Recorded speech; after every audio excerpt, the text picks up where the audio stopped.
Special cell shades. We can fill the cells with different colors and shade. It makes the cell more presentable. Steps to apply cell shades in cells. Select the cells. Choose the cells options from the Format menu. Click on the Fill tab. Choose the desired color and patterns that you want to apply.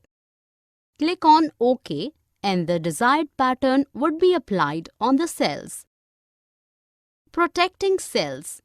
Excel also provides us the feature of protecting the cells to avoid unauthorized access to the data. It helps us to protect the document from editing or viewing by the others.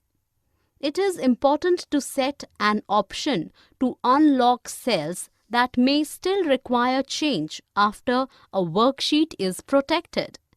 By default, every cell has its locked property set to true.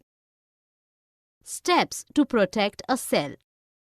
Select the cells that you want to be locked. Go to Format menu and choose Cells option. Click on the Protection tab. Click OK. For more such videos on all subjects, practice questions and a lot more, download iPrep and learn unlimited.